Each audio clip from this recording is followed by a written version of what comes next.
नमस्कार, आप देख रहे हैं आंखें न्यूज 24 और मैं हूं दिव्या। खान भूतत्व विभाग के मंत्री और डिप्टी सीएम विजय कुमार सिन्हा ने कहा कि विभाग द्वारा इस साल मार्च के महीने तक 3600 करोड़ रुपए का राजस्व संग्रह किया गया है, जो एक रिकॉर्ड है। उन्होंने कहा कि कई बालूघाट के नीलामी सरेंडर होने के बावजूद विभाग ने ऐसा कर दिखाया है। अवैध खनन पर रोक, ओवरलोडिंग पर रोक होने के कारण ऐसा संभव हुआ है। उन्होंने कहा कि बिहार में बहुत जल्द ही 30 ब्लॉक में खनिज उत्खनन के कार्य भी शुरू कर दिए जाएंगे। वहीं उन्होंने कहा कि अन्य राज्यों से आने वाले खनिज वहां से ले जा रहे हैं, अब अनुवाद जरूर से उन्हें ट्रांजिट पास लेना होगा। उन्होंने कहा कि इससे भी विभाग का राजस्व होगा और हमारा प्रयास है कि खनन क्षेत्र में ज़्यादा से ज़्यादा लोगों को रोजगार मिले, इसलिए हमने पूरी व्यवस्था पारदर्शी बनाए रखा है। फेंसिंग अनिवार्य किया गया है। इस व्यवस्था से खनन पट्टा क्षेत्र में वाहन रहने पर भी चालान कटता है। ओवरलोडिंग पर पूर्णतः रोक लगाया गया है। पूरी तरह से पूरे बिहार के अंदर ये स्पष्ट निर्देश भी है और इनाम भी घोषित है। घरेलू उपयोग हेतु मिट्टी के उपयोग में रॉयल्टी जमा करने में छूट दी गई है। जो अपने जमीन से मिट्टी ले जाके अपने पर्सनल उपयोग में काम करेंगे उनको रॉयल्टी से छूट दी गई। या सामाजिक काम, छठ व्रत जैसे समय में यज्ञ प्रयोजन या कोई सामाजिक कार्य में उनमें भी हम लोगों ने छूट दिया है। सेवा प्रदान करने में सुधार के लिए लघु खनिज भंडारण लाइसेंस पाने और नवीनीकरण कराने की प्रक्रिया अब पूर्णतः ऑनलाइन कर दी गई है। अब किन्हीं को कोई प्रॉब्लम नहीं है, बाबू का चक्कर लगाने की जरूरत नहीं है, दोहन शोषण का कोई शिकार नहीं हो सकता। और लाइसेंस निर्गत करने की शुल्क राशि व्यवसाय के आकार, बृहत, मध्यम और लघु के आधार पर प्रावधान किया गया है। साथ ही बालू घाटों और पत्थर वाले ब्लॉक की बंदोबस्ती की नीलामी की प्रक्रिया के जरिए होती है। इन उपायों के साथ पर्यावरण संबंधी अनापत्ति के बिना खनन पर पूर्णतः रोक से राजस्व संग्रह काफी बढ़ा है। आपको जानकारी दे दें, बिहार के लिए बड़ा ही शुभ संकेत है।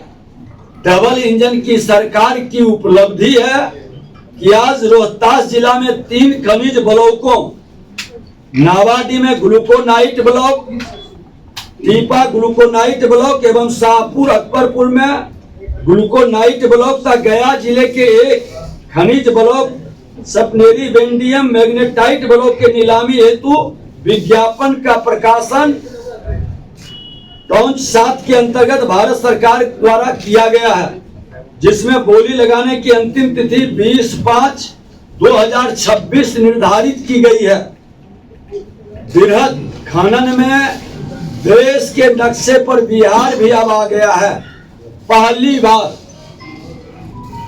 ये डबल इंजन की सरकार देश के प्रधानमंत्री नरेंद्र मोदी जी का विकसित बिहार बनाने के सपना को साकार करने की एक शुरुआत है। शेष 3 सामरिक दृष्टिकोण से महत्वपूर्ण खनिज ब्लॉकों की नीलामी केंद्र सरकार द्वारा किया जाना है। राज्य सरकार द्वारा 4 खनिज ब्लॉकों में से रोहतास जिला के ग्लूकोनाइट खनिज के 2 ब्लॉक का कंपोजिट लाइसेंस विभाग द्वारा निर्गत किया गया है। खन्ना पट्टा क्षेत्र के जियो फेंसिंग अनिवार्य किया गया और इसके तहत राज्य सरकार द्वारा मंजोस भंटा मैग्नेटाइट ब्लॉक की नीलामी की कार्रवाई की जा रही है। हाल के दिनों में खान मंत्रालय भारत सरकार द्वारा बांका जिले में बृहद खनिज कॉपर, लेड, जिंक ब्लॉक नीलामी हेतु उपलब्ध कराया गया है, जिससे राज्य के राजस्व में वृद्धि एवं रोजगार के नए अवसर सृजित होंगे। जो राजस्व आज भी खनन विभाग ये काफी बढ़ेगा जब हमारा बृहद खनन के अंतर्गत रोजगार भी बढ़ेंगे और राजस्व भी बढ़ेंगे। आज राज्य में पहली बार आधारभूत संरचनाओं के निर्माण में तेजी लाने हेतु लोक हित में Bihar state road development corporation को पटना जिला के 7 उजला बालू घाट एवं वैशाली जिला के 2 उजला बालू घाट आवंटित किया गया है। बगैर पर्यावरणीय स्वीकृति के लघु खनिजों के खनन पर पूर्ण प्रतिबंध लगाया गया है। खान एवं भूतत्व विभाग में खनिज के उत्पादन, परिवहन, भंडारण, अवैध खनन की रोकथाम आदि के बेहतर आईटी प्रबंधन एवं ई चालान निर्गमन की प्रक्रिया पारदर्शी एवं प्रभावकारी तरीके से संपादित करने के लिए एनआईसी की सेवा ली जा रही है। एनआईसी के अंदर भी कुछ गड़बड़ियों का शिकायत मिला था जो लोकल स्तर पर थे, हमने उस पर भी कार्रवाई किया है। अब हम विशेष अभियान के रूप में कार्य विभागों की परियोजना में वैध स्रोत से प्राप्त लघु खनिजों का ही उपयोग करना अनिवार्य है। कोई कार्य विभाग बिना चालान के खनिज नहीं ले सकती। चालान समर्पित नहीं करने अथवा चालान अवैध पाए जाने की स्थिति में संवेदक के विपत्र पर स्वामित्व का 25 गुना राशि वसूल करने का प्रावधान किया गया है। 25 गुना उनसे पैसा की दंड के रूप में वसूली होगी। इस प्रावधान का अक्षरता पालन हो, इसके लिए विभाग द्वारा नियमित रूप से विशेष अभियान चलाया गया है। इसे भविष्य में नियमित रूप से संचालित किया जाएगा, जिससे विभाग को राजस्व में वृद्धि होगी। राज्य में उपलब्ध खनिज संसाधनों के अन्वेषण में तीव्रता लाने के उद्देश्य से खान एवं भूतत्व निदेशालय को 2 निदेशालयों में यथा खान निदेशालय एवं अन्वेषण निदेशालय में पुनर्गठन किया गया है, जिससे हमारे बिहार के अंदर और बेहतर वृहद खनन की ओर हम कदम बढ़ा सकेंगे। आज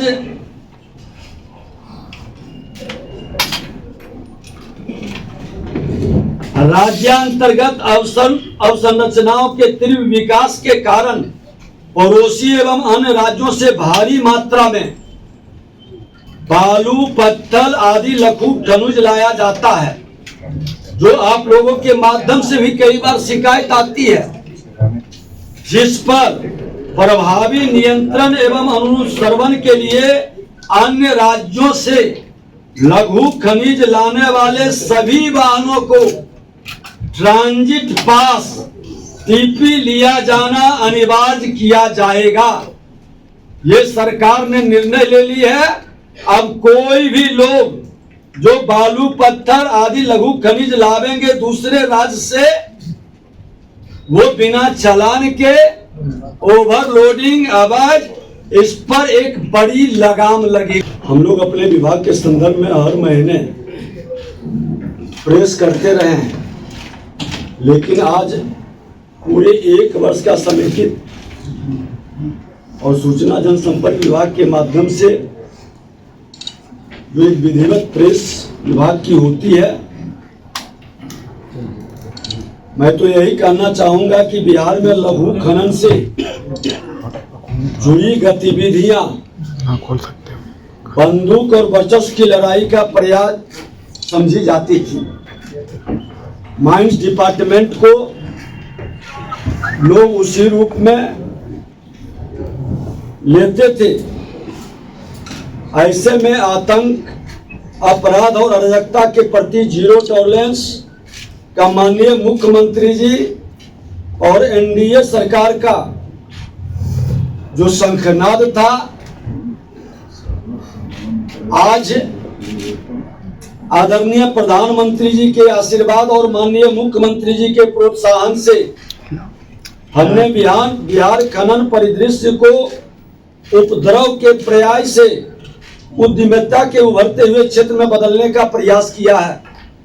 आज बिहार में अवैध खनन की नहीं, राजस्व संग्रह की चर्चा हो रही है। ओवरलोडिंग की जगह अब अपॉर्चुनिटी की बात बिहार के अंदर की जा रही है।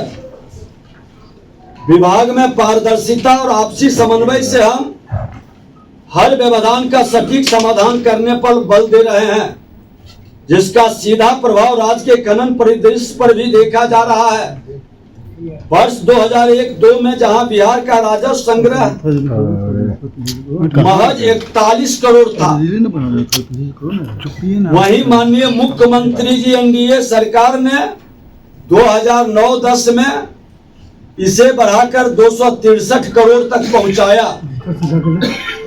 और आपको जान करके खुशी होगा कि पिछले 5 वित्तीय वर्ष में 2021-22 में लगभग 1700 करोड़ का राजस्व था और आज 24-25 में 3536 करोड़ का राजस्व का संग्रह हमारा विभाग ने किया। एक वर्ष के अंदर राजस्व को डबल करने का और उस संग्रह के बाद आपको मैं जानकारी दे दूं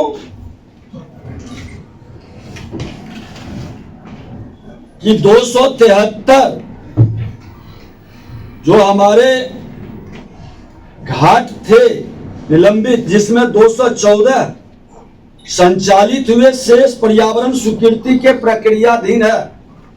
78 भालू घाट विभिन्न कारणों से लोग प्रत्यार्पित सरेंडर कर दिए, जिसमें 12 घाट का पुनः निर्माण हमने किया है। अब जानकारी हो कि 78 घाट के कारण 600 करोड़ का विभाग को डायरेक्ट नुकसान इस वित्तीय वर्ष में किया गया। वह घाट सरेंडर करने का कारण जो लोगों ने बताया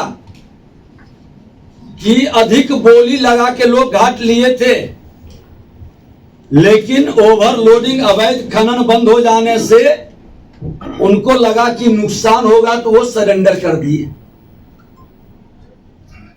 और हमने भी विभाग में बैठकर अपने पदाधिकारियों के साथ, सचिव डायरेक्टर के साथ स्पष्ट निर्देशित किया, जो पिछले बार भी हमने कहा कि जो घाट सरेंडर किए हैं वो कंपनी में डायरेक्टर हो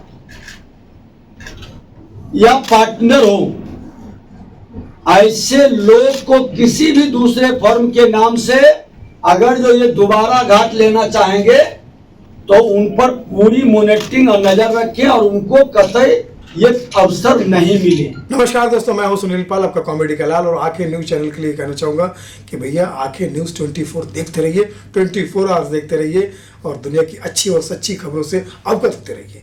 आंखें न्यूज 24 कभी नहीं करेगा आपको बोर। अगर आपने अभी तक हमारे चैनल को सब्सक्राइब नहीं किया है तो हमारे चैनल को जल्द से जल्द सब्सक्राइब करें, लाइक करें, शेयर करें। राजधानी पटना में कई वर्षों से शिक्षा में उत्कृष्ट योगदान दे रहा है Lohia Nagar Mount Carmel high school Kankarbagh Patna, जहां नर्सरी से कक्षा 12वीं तक की होती है पढ़ाई।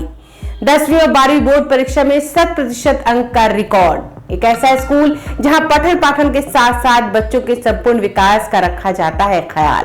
खेलकूद, सांस्कृतिक गतिविधि, मैथ ओलंपियाड, साइंस ओलंपियाड और बहुत कुछ।